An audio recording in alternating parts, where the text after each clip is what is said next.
وسلم تسليما ولا حول ولا قوة إلا بالله العلي العظيم ولا حول ولا قوة إلا بالله العظيم ولا حول ولا قوة إلا بالله سبحانك لا علم لنا إلا ما علمتنا إنك عليم حكيم سبحانك لا علم لنا إلا ما علمتنا إنك أنت العليم الحكيم سبحانك لا علم لنا إلا ما علمتنا إنك أنت العليم الحكيم. أما بعد، الحديث عن سيرة سيدنا رسول الله صلى الله عليه وآله وسلم ليس المقصود منه هو الثقافة أو المعلومات يكتنزها الإنسان في ذهنه فحسب، بل المقصود من سيرة النبي عليه الصلاة والسلام هو الاقتداء به صلى الله عليه وآله وسلم. فنحن إذا ما قرأنا سيرة النبي عليه الصلاة والسلام نقرأها لنتدبر تلك المعاني وتلك الأخلاق السامية التي كان النبي عليه الصلاة والسلام يتصف بها. ولذلك النبي الله عز وجل في قرآنه مدح سيدنا رسول الله صلى الله عليه وسلم على تلك الأخلاق التي كان يتميز بها، حيث قال سبحانه وتعالى: وإنك لعلى خلق عظيم. وحينما سئلت سيدة عائشة رضي الله تعالى عنها وأرضاها عن أخلاق النبي صلى الله عليه وآله وسلم فقالت: كان خلقه القرآن.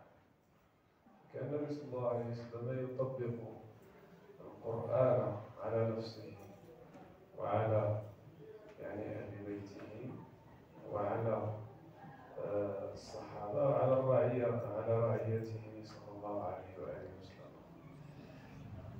الصحابة تعلموا منه ذلك، فما كانوا يكثرون من حفظ القرآن، بل كانوا يحفظون آية من كتاب الله أو سورة من كتاب الله وكانوا يتعلمون أحكامها حتى يطبقونها في حياتهم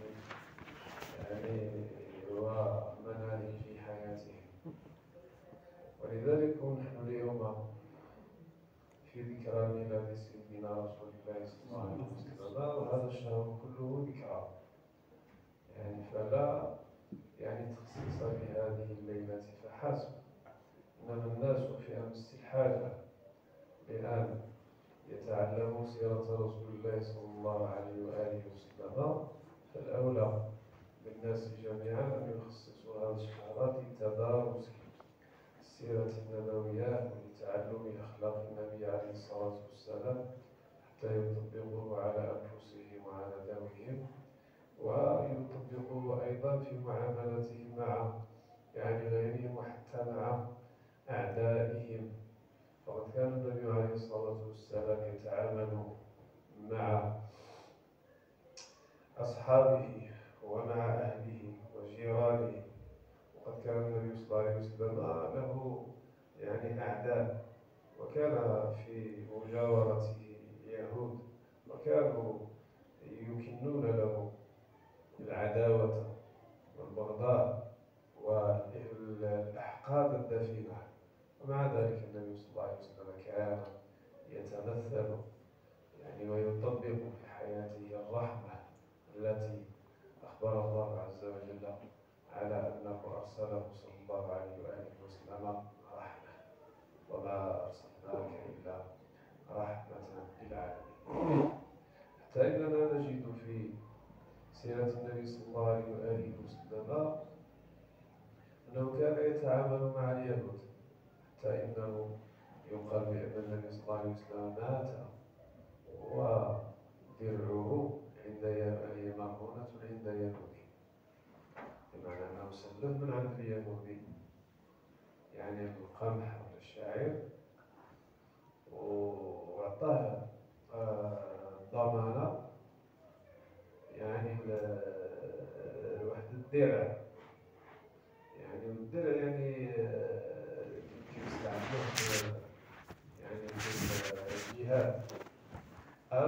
الدرع المقصود به هو التوبة، والدرع إن يعنى به القميص فليس عن تذكيره محيص. المهم هو أن النبي صلى الله عليه وسلم كان كيتعامل مع اليهود، واخا ماشي مؤمنين به صلى الله عليه وآله وسلم، كان كيتعامل معهم تعامل يعني بالحسنى. ولما مرض جاره اليهودي عاده النبي صلى الله عليه وآله وسلم، زاره وهو مريض يعني، وذكره النبي صلى الله عليه وآله وسلم بالإسلام، يعني طلب منه أن يسلم، وأنه إن أسلم ومات ضمن له الجنة. وهكذا النبي صلى الله عليه وآله وسلم كان يعني أحد أعمامه يموت يعني، فذكره صلى الله عليه وآله وسلم يعني بالإسلام، وقال له قل لا إله إلا الله أضمن لك الجنة. ولكن تمتع هذا العم بالأخلاق الجاهلية وامتنع عن قول لا إله إلا الله، يعني يبقى يعني معتز يعني بانتسابه إلى الكفر، وأن ما كان في آبائه مثلا يعني مسلم يعني مات على دين آبائه. فمن جملة القضايا التي ينبغي دراستها يعني في سيرة سيدنا رسول الله صلى الله عليه وآله وسلم زواج النبي عليه الصلاة والسلام يعني بخديجة.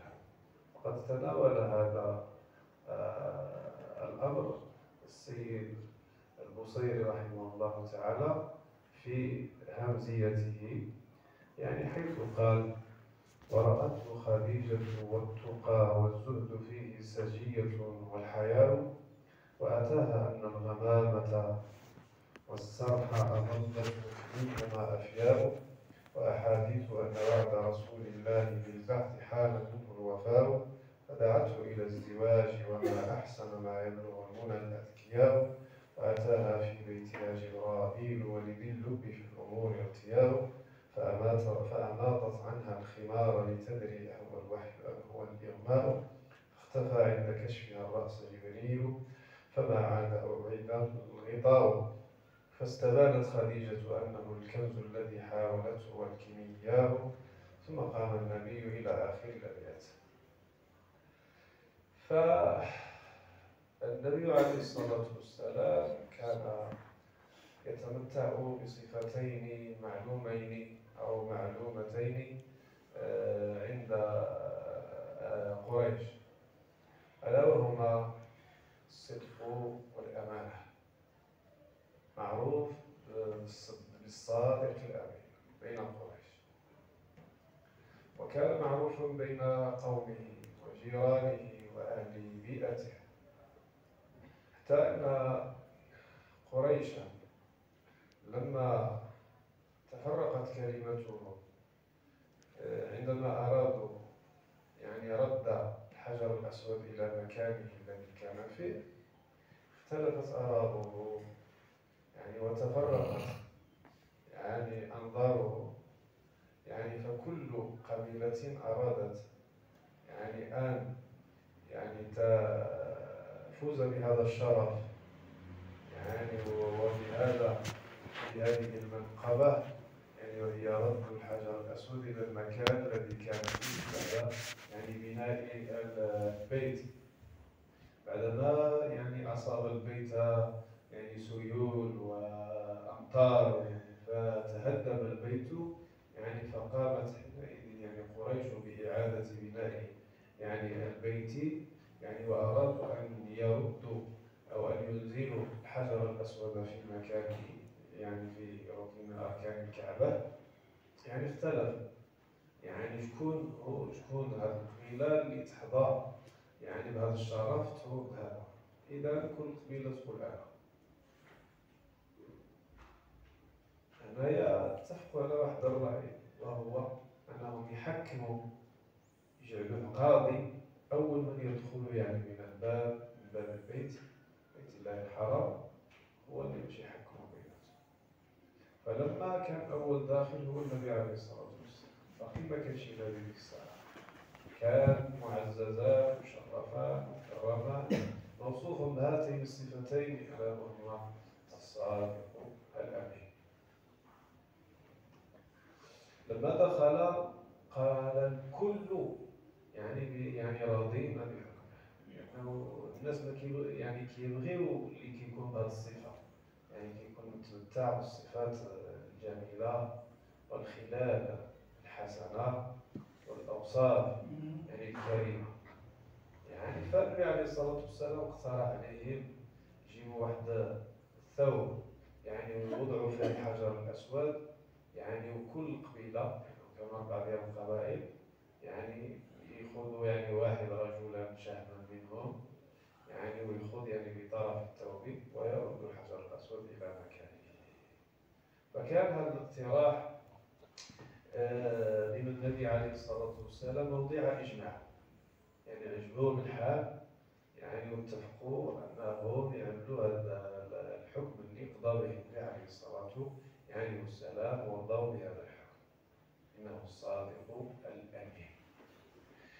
وهنا يبان ديال الصفات الناس ماشي يعني كيبغيو الصالحين وكيبغيو الأمناء، ولكن ما كيبغيوش المصلحين. الناس كاملين إذا كنت صالح يحبوك، ولكن يعني باش تكون يعني مصلح ما يطلبك، لأنه باش تغير لهم العادات والتقاليد ديالهم وبزاف ديال الجرائم يرتكبونها باش تقول لهم حرام ما يبغيوكش.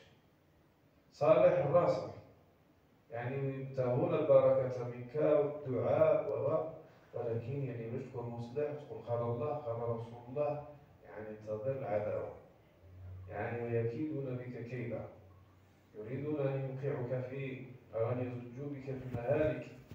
يعني لذلك الإنسان إذا كان صالحا صالح راسك، ستكون يعني مصلح يعني تنفع الأمة. فالآن الأنبياء كلهم صالحون، ولكن لما بدأوا كيدعوا إلى الله سبحانه وتعالى ويقولوا اعبدوا الله ما لكم من إله غيره، يعني تبرأ قومهم منهم، يعني ناضوا يعني في المواجهة ديالهم يعني وكرهوهم وبغضوهم وقاتلوهم، حتى إن بعض الأنبياء يعني قتلهم قومهم، يعني اليهود كانوا يقتلون أنبياءهم. إذا هذه الصفة الجوج ديال الصفات خص الإنسان يعني يتصف بهما: الصدق يعني ما تكذبش، تكون صادق في قولك، صادق في أفعالك، يعني ما يكونش يعني الأعمال ديالك في الظاهر مزيانة ولكن في الباطن يعني عندك شي نية مبيتة، يعني هذا ما يحبه الله، هذا كيسميوه النفاق، هذا كيسميوه النفاق.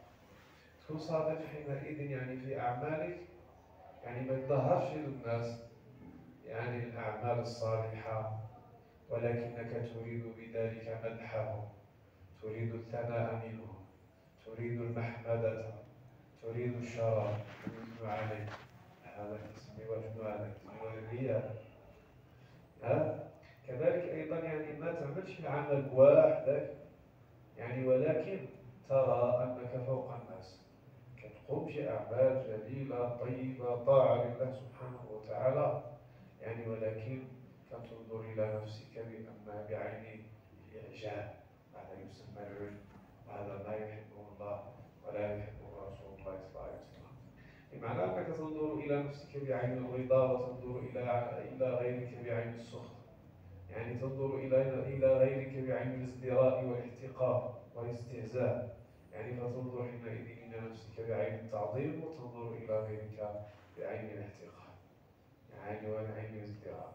هذا ما كان النبي عليه الصلاة والسلام يتمتع به، بل كان ينظر إلى نفسه إلى أنه يعني عبد ذليل خاضع خائف من ربه سبحانه وتعالى: أنا أخشاكم بالله وأتقاكم له، يقول النبي عليه الصلاة والسلام. فكذلك أيضا كان النبي صلى الله عليه وسلم يتمتع بالأمانة، أمين، أمين بمعنى ما فيش الغادر، ما فيش الخيانة، يفيكش الغش. رجل ديال الصفات كتوفر في الإنسان، يعني يعني الناس كاملين يحبوك وتكون مطلوب يعني أن يقدموك وأن يجعلوك يعني أميرا ورئيسا علاش؟ لأنهم كيشوفوك ما كتسرقش، ما كتخدعش، يعني ما فيكش الغش، يعني ما فيكش حينئذ المكر، ما فيكش الخديعة. هذا كله كيتعلق يعني بالأمانة. فسيدنا موسى لما خرج من مصر خائفا من أن يقتله قومه، اتجه لواحد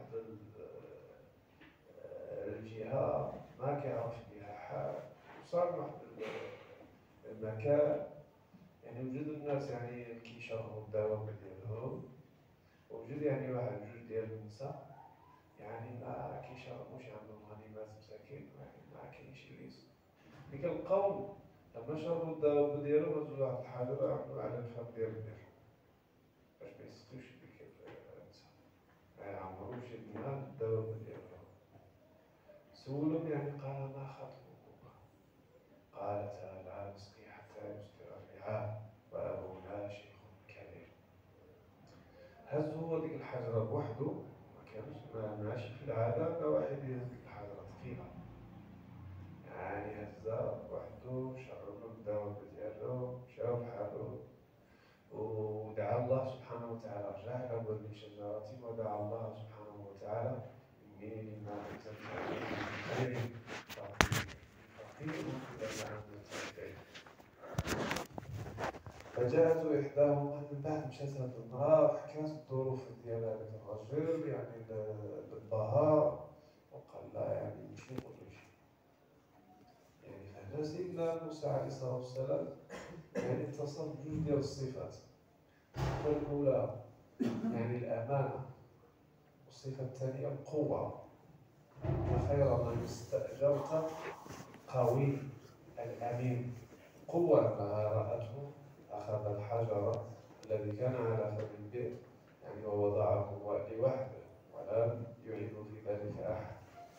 الأمانة رأتها يعني منه حينما كان يعني ذاهبا معها، وكانت أمامه، وكانت الرياح يعني ترفع ثيابها، فكانت ساقها تظهر، يعني فقال لها ارجعي ورائي فإذا ضللت الطريق فأرشديني يعني بالحجارة نحو الطريق الصحيح. فهي اكتشفت حينئذ أنه أمين ما بغاش يطلع على العروة ديالها، يعني وحكت هذا لأبيها ما خير من استأجرت القوي الأمين. هنا ماذا؟ دعاه أبوها إلى أن يزوجه بإحدى ابنتيه. اختار واحدة من هذا الجزاء ديالو خير من قالت إحداهما يا أبت استأجر، طيب الأجرة على هذا العمل ديالنا. هو ما طلبش الأجرة، وهذا من الصفة ديال الأنبياء. إذا عملت العمل ما تبقاش تطلب من شي واحد لا يدعي معك ولا يعمل العمل لله سبحانه وتعالى. ما تطلب منه حتى شي حاجة، ما يدعي معك، ما يقول لك لا لا يرحم الوالدين ولا لا يرحم من قرب ولا هذا، اعمل العمل لله. يعني هو رجع استظل بظل الشجرة وقال إني فقير يا ربي إني فقير أرجو رحمتك. ما طلبش شي حاجة منه من أجر ولا، ولكن الله عوضه عن ذلك، أعطاه أجرا كبيرا، زوجة صالحة يعني على ذلك يعني العمل. فسيدنا محمد عليه الصلاة والسلام لما كان مشهورا بالصدق والعفاف والأمانة بين يعني قومه، سمعت به امرأة ودعته إلى أن يتاجر في مالها. علمت حينئذ يعني منه، لأنها أرسلت معه خادما يخدمه ويعينه يعني في هذه التجارة. كان ينتقل حينئذ من مكة إلى الشام، يعني نحو حينئذ فلسطين ويعني سوريا، يعني فالتجارة ديالها نمت وكثرت، يعني إما عملت معه يعني السلعة ديالها، ولكن هو بالخبرة والذكاء اللي أعطاه الله سبحانه وتعالى يعني أعطته يعني واحد النسبة في الربح، يعني إما أن يكون مضاربة ولا يكون قراض. الله ما بيجيش في الحلال ولا سيدنا رسول الله ولا كتب السيرة ما بيناتش كيف كان التعامل، يعني واش مضاربة ولا قراءة. عطات واحد النسبة للربح، التجارة نمت بسرعة، وشافت في حينئذ الصدق والعفاف وأن الله معه وأنه يحفظه ويصونه، وأن الخادم ديال هذه سارة يعني قال لا أنا كنكون يعني ماشي معاه كنشوف الغنم تظله، هذا المعجزات النبي عليه الصلاة والسلام، أو من العلامات أو الإرهاصات ديال نبوة رسول الله صلى الله عليه وآله وسلم. وهنا دعته إلى الزواج، طلبت منه أن يتزوج بها. كذلك سيدنا موسى عليه السلام، يعني لما رأى فيه الصفة ديال القوامة وفي الصفة ديال الرجولة، يعني طلب منه يتزوج بنته. وهذا ليس عيبا، وهذا ليس عارا، وهذا ليس نقصا، لأن يعني يطلب الإنسان الزوجة الصالحة لابنته إذا ما رأه يعني صالحا، يعني متدينا متخلقا، يعني رجل يعني في المستوى يطلب يعني يتزوج يعني بنته، يعني هذا لا عيب في ذلك ولا عار ولا وصف، يعني ولا شيء من هذا يعني يشير إلى النقص يعني من الإنسان. إذن شفتي واحد يعني صالح يعني يحفظ لك العرض ديال بنتك، يعني تدعوه إلى أن يتزوج، يعني شوف شي طريق ولا يوصل له مع شي واحد ولا كما، يعني فعلا السيدة خديجة رضي الله تعالى عنها وأرضاها ما مشتش هي الطلبون، إنما يعني أرسلت إليه صلى الله عليه وآله وسلم من يبلغه إلى أن يتزوج السيدة خديجة رضي الله تعالى عنها وأرضاها. وهذه نقطة أساسية ينبغي أن يعني أن نقوم بها. فين تجبر الصالح باش تزوجوا بنتك؟ فين تجبر الصالح اللي باش يحفظ لك الكرامة ديال الوجود ديال بنتك؟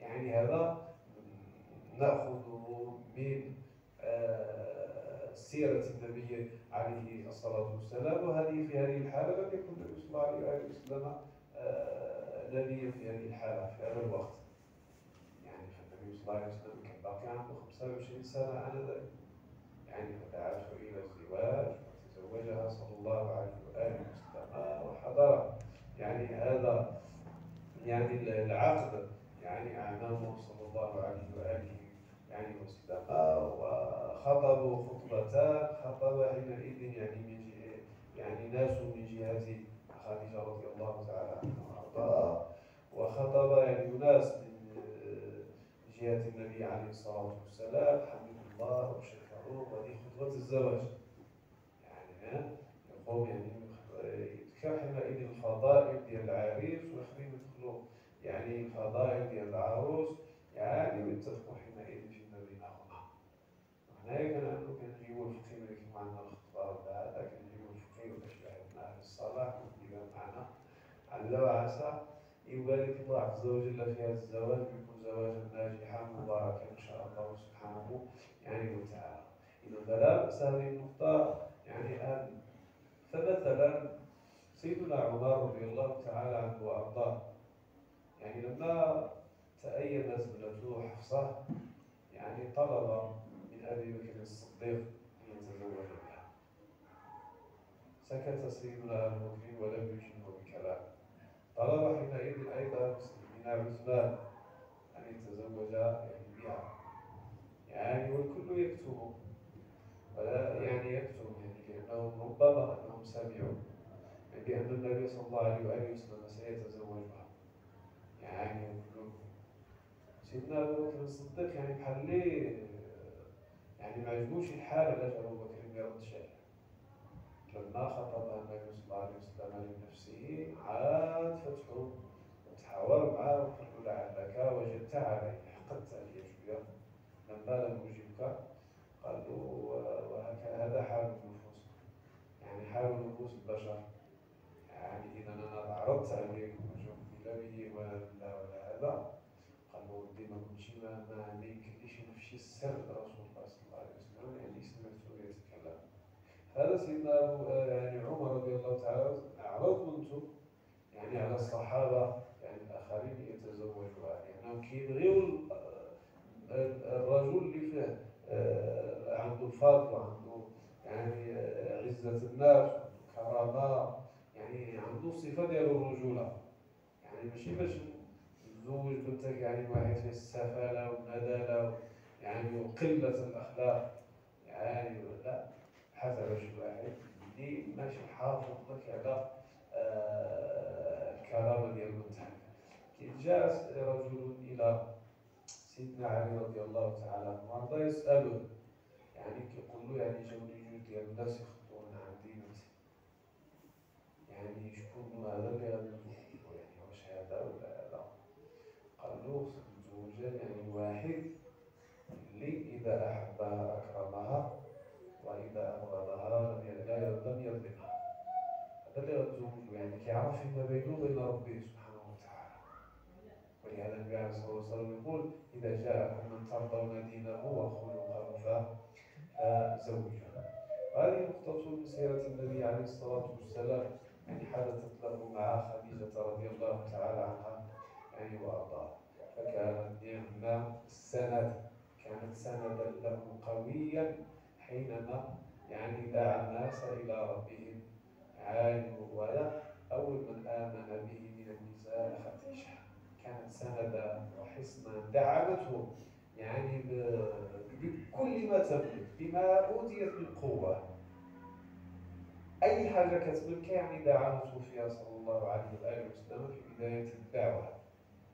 فلما يعني كان يذهب حينئذ إلى الغار في البداية، يعني يتعبد إلى الله سبحانه وتعالى، كانت كتوجد له الطعام وتشده معاه ويبقى يعني ليالي متعددة يتعبد فيها بالله سبحانه وتعالى، عاود يرجع، عاود الدعوة حينئذ بزاف، يعني فيرجع حينئذ إلى الخلوة.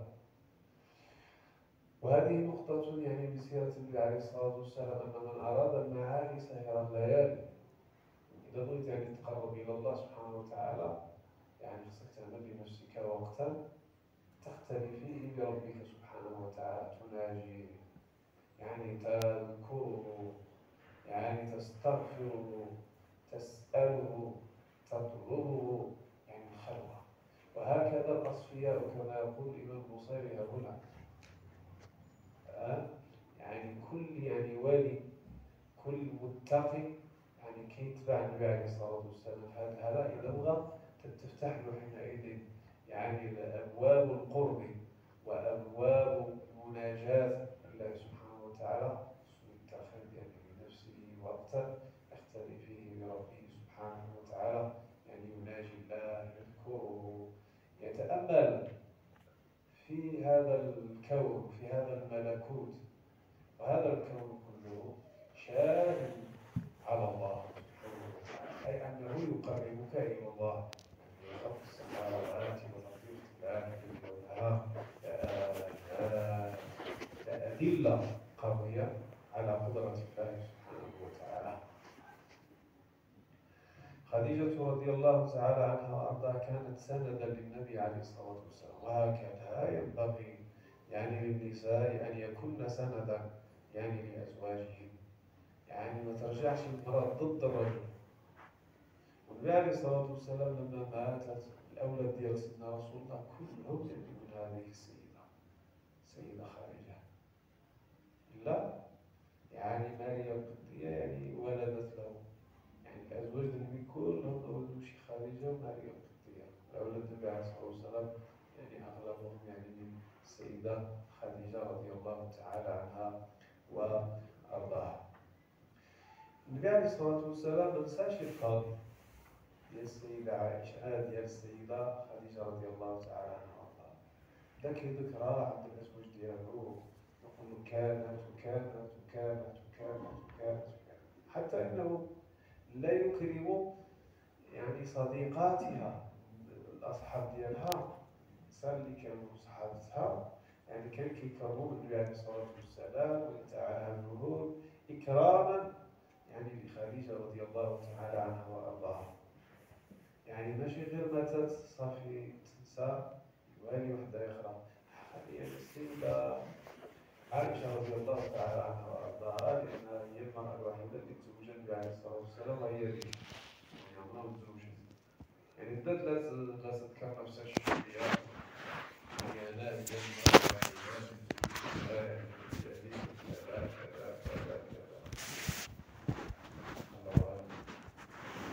المرأة الوحيدة دعمتني، آوتني، وقفت بالجانب ديالي حينما طرد الناس، حينما كفر بالناس، آمنت حينما كفر بالناس، يعني آوتني حينما أخرجني الناس، وقفت معها واحد الوقفة شديدة. هكذا ينبغي للمرأة توقف في الجانب ديال الزوج ديالها حينما يعني تمر به الظروف والصعاب الصعبة، يعني هنا خص المرأة تصبر وتكون كتعاون الزوج ديالها، ماشي تكون ضدو بجيب جيب جيب جيب جيب وهي تشوفو مخلي وهي تبقى عليه جيب جيب جيب جيب جيب، هو مسكين يعني وهي تبقى على الجيل هذه، لأن بعض النساء عندهم شي عقلية هذا، يعني تبقى مع لا تخاف يعني يعمل فلوس ويتزوج، أودي ما خصهاش تشوف الراجل يعني عنده مثلا شي ما فكرة حتى واحدة، قضية باش نعيشو يعني جوج الأيام في الدنيا ويمشي كلشي بحال عند ربي سبحانه وتعالى. والمرأة يعني في حد ذاتها إذا كانت يعني كريمة مع زوجها يعني سندا لزوجها، باقي باش يفكر في واحد آخر كيفها. إذا كانت المرأة يعني كتوقف مع الزوج ديالها يعني وقفة ديال الراجل ما عنده ما يدير شي واحد آخر، لأن اللي موجود عند هذاك هو موجود، بل ما تبدل يعني كما كيقولوا ما تبدل يعني صاحبك يبقى منه، يعني فكرة يعني واضحة. إذا المرأة تكون بحال خديجة والزوج يكون بحال النبي عليه الصلاة والسلام ويسجل الزوج ديالو رحم عليها إذا ماتت وهكذا ويذكر مناقبها وفضائلها يعني راكبة. فسيدنا رسول الله صلى الله عليه وآله وسلم تزوج حينئذ يعني هذه السيدة وهي اللي طلبته للزواج. ومن مناقب سيدنا رسول الله صلى الله عليه وآله وسلم كيف يتصف حينئذ بالعدل والإنصاف، ما كاينش الظلم أبدا في حياة النبي عليه الصلاة والسلام، وما كاينش يعني إذا تعاملت مع الزوجة ديالو ولا هذا بشي حاجة عاطفية ولا بهذا ما كاينش كيتبرد ولا كينزعج ولا كيغضب ولا لا، كان يشرح الموقف شرحا واضحا يعني حتى تعود يعني هذه المرأة إلى مشكلة. مثلا جوج ديال الأزواج النبي، واحدة جابت القصعة ديال الطعام وواحدة أخرى عاوتاني جابت القصعة ديال الطعام. السيدة عائشة يعني شافت يعني القصعة ديال الزوجة يعني الأخرى سوداء، يعني كلا عجبته الصحابة وكلا هذا شكرا القصعة ديالها، يعني القصعة هي القصعة يعني القصعة وشكرتها رأسها. النبي عليه الصلاة والسلام يعني مع أصحابه ما متعصب أو تضغط تشاهد قال كلوا فارقوا، يعني صارت غير هذه طبيعة الإنسان، يعني مابقاش يعني لا حقرا قدام صحابي ولا هذا عادي يعني طبيعي. النبي عليه الصلاة والسلام قال كلوا غارت أمكم، ولكن ما خلاش الأمر هكذا، فصل هذا هرسة القصعة لا تخصص خمسة، قال هز هذه بمارسة ديانتنا وهذه بصحيحة، يعني ماشي تعصب ولا كذا، لا الأمر يعني واقع من العدل والإنصاف. سيدة عائشة رضي الله تعالى عنها وأرضاها يعني أحست يعني بحثت عن النبي عليه الصلاة والسلام فاستجيب، يعني من البيوت يعني كانت مظلمة آنذاك يعني ليست مصابيح، إذا تبعات وبدات كتبحث يعني وجدته يعني في البقيع في الكفار، إنما وجدت شي في البيت والليلة ليلتها إذا ما يمشي يعني كاين الحس يعني شوية ديال الظن إذا خصك تبحث يعني وجدته في الباقي. النبي عليه الصلاة والسلام يعني جاءه يعني أوحى الله عز وجل إليه أن يذهب إلى الباقيع ويستغفر لأهل الباقيع بمفهوم التعاليم الربانية.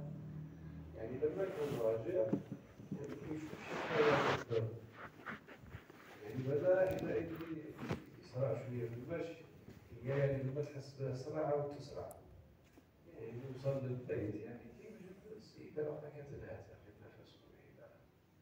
قال لها لكن بغا يصلح الموقف ديك الساعة يبين اللي كاين واقعي، ما نخليوش يعني الأمور تطول ولا تبقى في الحزازة في النفسية ديالها، اللي كاين ونشوف هذا هكذا خصنا حنا نتعامل.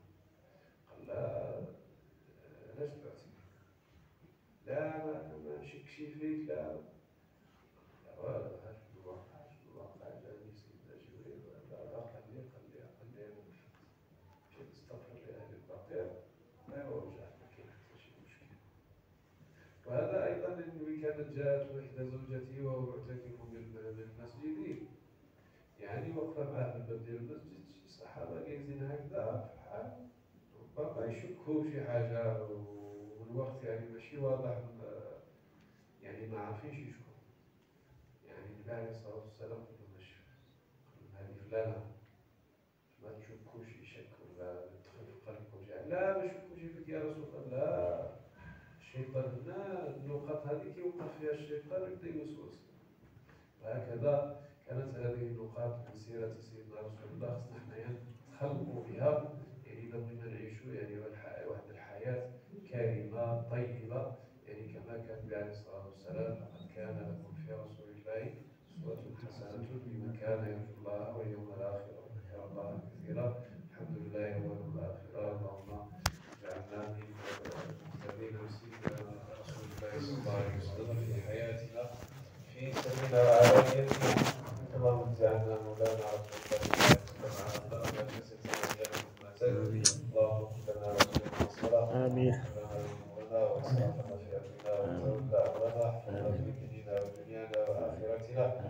اللهم اغفر لآبائنا وأجدادنا ومشايخنا واجزهم عنا خير الجزاء. اللهم اغفر للمسلمين أجمعين برحمتك يا أرحم الراحمين يا رب العالمين. المحسنين اللهم يا رب أحسن إليهم. اللهم اغفر لهم الذنوب واستر لهم العيوب وفقهم بما تحب وترضى واجعل هذا سببا في شفاعة النبي صلى الله عليه وسلم فيه بهذا الجلال والإكرام. يا حي يا قيوم اغفر له ولوالديه ولأجداده ولمشايخهم والمسلمين عامة يا رب العالمين.